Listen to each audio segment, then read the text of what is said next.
جی نہ صرف اسلام کی ضیابار کرنیں اپنے ساتھ لائی، جی ان سے ہمیں روشناس کیا، جی بلکہ اپنے ساتھ ہنر، فن، بلکہ ہم یہاں لفظ فن میں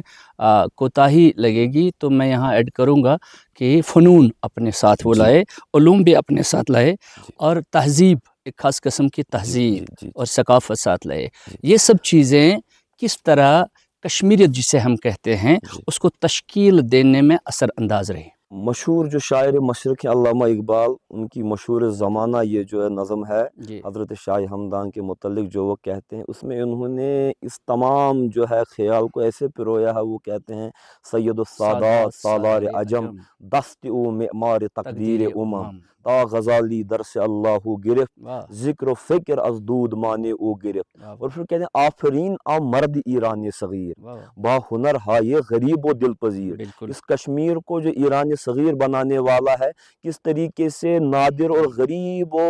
عجیب جو ہے ہنر اور اس طریقے سے فنون یہاں پر لائے کہ خانقاہ معلیٰ کی جو صحنگاہ ہے وہ کشمیری مسلمانوں کے لیے صرف دین حاصل کرنے کا ذریعہ نہیں بنی، جی بلکہ خانقاہ معلیٰ کا صحنگاہ کشمیریوں کے لیے ووکیشنل ٹریننگ سینٹر کی حیثیت اختیار پا گیا۔ بالکل اور جو اس وقت کے نو مسلم تھے، تاکہ وہ کسی کے دست نگر نہ ہوں، جی تاکہ ان کے گردن پر کسی کی لات نہ ہو، آہ، اس لیے ان کو اکانومیکلی بھی شاہ ہمدان نے ایمانسپیٹ کر دیا۔ اور آپ جانتے ہیں کہ سری نگر میں آج بھی جتنے محلے ہیں، چاہے وہ قلمدان پورا ہو، جی چاہے وہ سازگری پورا ہو، جی چاہے وہ کوئی بھی ہنر سازوں کا محلہ ہے، واہ ان ہنروں پر جو ہے حضرت شاہ ہمدان میر سید علی ہمدانی رحمۃ اللہ علیہ کا احسان ہے۔ جی اور اس طریقے سے جو یہ ہمارے ہنر ہیں، ہماری دستکاری ہے، اس سے کشمیر کے اقتصادی منظرنامے پر بھی ایک بہت ہی جو اچھا اثر رہا۔ اور اس طریقے سے آپ دیکھیں گے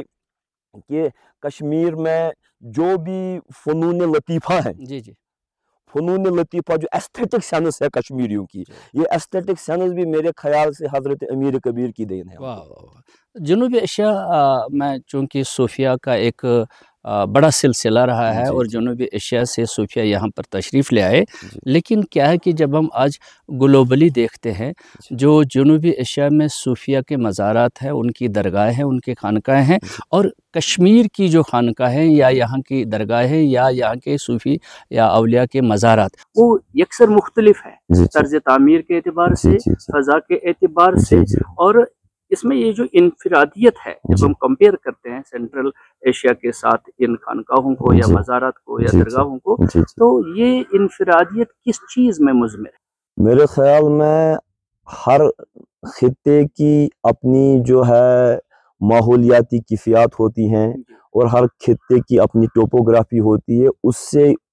اس خطے کے جو کلچرل پیراڈائمز ہوتے ہیں، جو ثقافتی اظہار ہوتے ہیں، ان پر خود بخود جو ایک اثر پڑتا ہے۔ اور کشمیر چونکہ ایک حسن فطرت کی آماج گاہ ہے، اور اس اعتبار سے بھی جو ہے ہماری خاص جو کشمیریت کی ایک لے ہے، ایک آہنگ ہے۔ آپ دیکھیں گے کہ ہماری زیارت گاہوں پر بھی اس کا ایک پرتو پڑا ہے، اس کا ایک اثر پڑا ہے۔ آپ دیکھیں گے جب آپ باہر زیارت گاہوں میں جائیں گے تو جس بزرگ کا مزار ہوگا، لوگ اس میں داخل ہو کر کے مزار ان کے سامنے رہتا ہے۔ اور ہمارے یہاں جو ہے پگوڑا طرز تعمیر کی جو عمارتیں ہیں، ڈورک طرز تعمیر کی جو عمارتیں ہیں، ان میں جو ہے ایک نور خانہ ہوتا ہے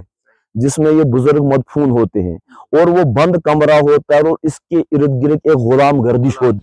گردش ہوتی ہے۔ تو یہ ایک علامتی اظہار میرے خیال میں ہے کہ جو حقیقی چیز ہے اس کو آپ اپنے وجود کی سینٹریلٹی میں تلاش کریں، اور اسی کے ارد گرد جو ہے آپ جو ہے اسی ایک مرکزی نقطے کے ارد گرد جو ہے گردش کرتے رہیں، تاکہ آپ کو اپنا جو ہے وہ وحدت کا جو نقطہ ہے جو حاصل ہو جائے۔ اور اسی طریقے سے مجھے لگتا ہے سماجی اعتبار سے بھی جو یہ ہماری درگاہیں ہیں، جب کشمیر میں بھوک مری کا دور تھا، جس کو ہم کشمیر میں بچھکال کہتے ہیں، اور بیگار کا دور جب کشمیر میں تھا، اور کشمیر میں بہت سارے جو ہے حالات بدلے، جیسے افغانوں کے دور میں کہا جاتا تھا، میر سعد اللہ شاہ آبادی لکھتے ہیں، سر بریدن پیشی این سنگی دلا گلچیدنس، نفسیاتی اعتبار سے کشمیری لوگ خوف زدہ ہو گئے تھے، اور یہ زیارت گاہیں ہمارے لیے تب بھی نفسیاتی اور روحانی سکون کی آماج گاہیں ہوا کرتی تھی۔ اور آج بھی آپ دیکھیں گے کہیں قحط سالی ہوتی ہے، کہیں ڈراٹ ہوتا ہے جس کو کشمیری میں ہم دراگ کہتے ہیں، تو آج بھی لوگ ان بزرگ خاص کر ریشیان کرام کے مزارات کی جانب رجوع کرتے ہیں۔ دینے والی ذات تو اللہ کی ہے، لیکن ان کو وسیلہ بنا کر کے جو آفات ارضی و سمائی ہے، آج بھی ان کے وسیلے سے اللہ تعالیٰ سے پناہ مانگتے ہیں۔ تو یہ زیارت گاہیں ہمارے لیے ایک سائیکولوجیکل اور ایک سپریچول شیلڈ کا کام کرتے ہیں۔ آپ دیکھیں گے ہمارے کشمیر کے اس خاص سیٹ اپ میں جب مطلب ہماری گھروں کی عورتیں ہوتی ہیں، ان کے اپنے مسائل ہوتے ہیں، تو اپنے ان جذبات کو کیتھارسس کرنے کے لیے کبھی وہ ان زیارت گاہوں پر جاتی ہیں، تو جو ان کی جو نگیٹو توانائیاں ہوتی ہیں لوگوں کی، اس کو ایک خدائی عنصر مل جاتا ہے۔ اور یہ کشمیر کے جو ہمارے زیارت گاہیں آپ دیکھیں گے بہت سارے ریشی مراکز ہیں، وہاں پر ان زیارت گاہوں کے ارد گرد جو ہے بستیاں جو ہے قائم ہو گئی، اور بہت سارے ہنر جو ہے ان زیارت گاہوں کے ارد گرد جمع ہو گئے، اور جب میلے لگتے ہیں ہمارے زیارت گاہوں میں تو یہ ہمارے لیے ایک سماجی ملن کا ایک سوشل جو ہے بانڈ کا بھی ایک کام کرتے ہیں۔ اور اس اعتبار سے ہماری زیارت گاہیں جو کلچرل سیٹنگ میں بھی باہر کی زیارت گاہوں سے اور ہماری مخصوص سیاسی اور سماجی حالات کے اعتبار سے بھی ہماری زیارت گاہیں جو ہے باہر کی زیارت گاہوں سے کافی ممتاز ہیں۔ عشق حقیقی کو تصوف میں خالق اور مخلوق کے درمیان پل سمجھا گیا ہے۔ جی، یہ تب بھی سمجھا گیا تھا، جی، اب بھی سمجھا جا رہا ہے، اور جی، آئندہ بھی۔ جی، کیا یہ پیغام آج بھی کشمیری اذہان و افکار پر اثر انداز ہو سکتا ہے؟ جی، عشق حقیقی جو ہے ہر ایک انسان فطری طور پر جو ہے خدا کا عاشق ہی واقع ہوا ہے۔ اللہ تبارک و تعالیٰ قرآن پاک میں فرماتے ہیں فطرت اللہ التی فطر الناس علیہا، اللہ کی فطرت در حقیقت وہی ہے جس فطرت پر اس نے بنی نوع انسان کو پیدا کیا ہے۔ اور حدیث پاک میں جناب رسول اکرم صلی اللہ علیہ وآلہ وسلم فرماتے ہیں کل مولود یولد علی الفطرہ، جو بھی دنیا میں پیدا مولود ہوتا ہے وہ خدا کی فطرت پر ہی پیدا ہوتا ہے۔ اور پھر جو ہے نا، پھر جب ہم پر دنیا کی کثرت جو ہے وارد ہونے لگتی ہے،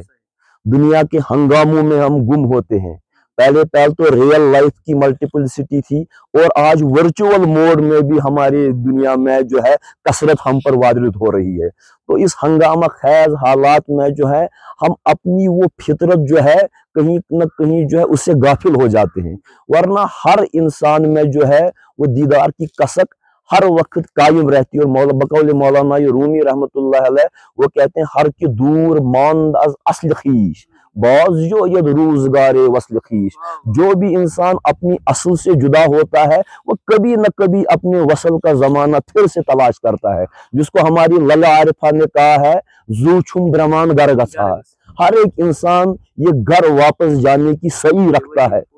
جب ہم دیکھتے ہیں نا ایک سٹیٹمنٹ سبھی زبانوں میں بتایا جاتا ہے جس کا اردو میں کہتے ہیں کہ امید پر دنیا قائم ہے، جی،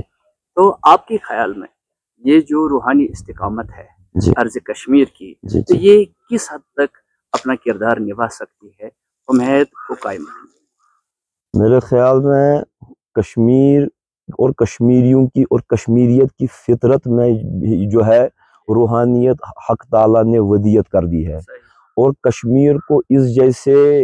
سپوت ملے ہیں، نند رشی جیسے سپوت ملے ہیں جنہوں نے اس روحانیت کی جو ہے اس روحانیت کے اس جھنڈے کو، روحانیت کی علم کو ایک کریا لے گئے ہیں۔ حضرت شیخ نور الدین نورانی نے عام دہقانوں کو، عام کسانوں کو انہی کے کوئنیج اور انہی کی زبان میں جو ہے خدا پرستی کا جو ہے فلسفہ سکھایا۔ مثال کے طور پر کوئی کسان ہے،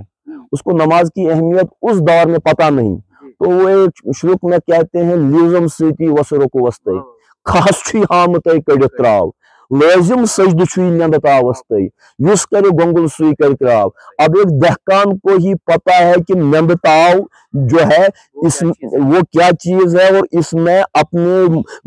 کھیت کی منڈیر پر سجدہ کرنا کتنا کاردار دوارا معاملہ ہے، اور اس کو مقامی تلمیحات اور استعارات سے یوں سمجھ لیجئے کہ شیر مادر کی طرح کشمیریوں کی گھٹی میں حضرت علمدار ملک کشمیر نے روحانیت کو بسا دیا ہے۔ اور یہ روحانیت، ہماری جو روحانیت ہے یہ وحدت حق اور وحدت انسانیت کی سطح پر ہے۔ ہماری روحانیت جو ہے یہ فصل کی روحانیت نہیں ہے، یہ ڈینومینیشنل اسپرچویلٹی نہیں ہے، یہ کوئی مکتبی اور کسبی اسپرچویلٹی نہیں ہے، بلکہ یہ وصل کی، بلکہ وہ فرماتے ہیں اکسی مویلس ماجی ہندن کر بندن توش ہندن کیو مسلمان مسلمانن کیو ہندن کر بندن توش کر بندن توش خدائی جی۔ اور میرے خیال میں یہ ایک بہت بڑی بات ہے کہ ہم ہر ایک متنفس میں جو ہے پروردگار عالمین کی مظہریت دیکھیں، کیونکہ تمام کائنات میں صاحب چھو اکوئی نا اچھس لچھا ذکر رس اکچھامو، ہر جگہ جو ہے اسی کی مظہریت کو تلاش کرے، ہر متنفس میں اس کی مظہر، تو امید ہے کہ انشاءاللہ المستعان یہ دنیا جو ہے ہم پھر سے اس بات کو پائیں گے، الخلق عیال اللہ، یہ جو ساری مخلوق ہے در حقیقت ایک خالق کی کائنات کا عیال ہے۔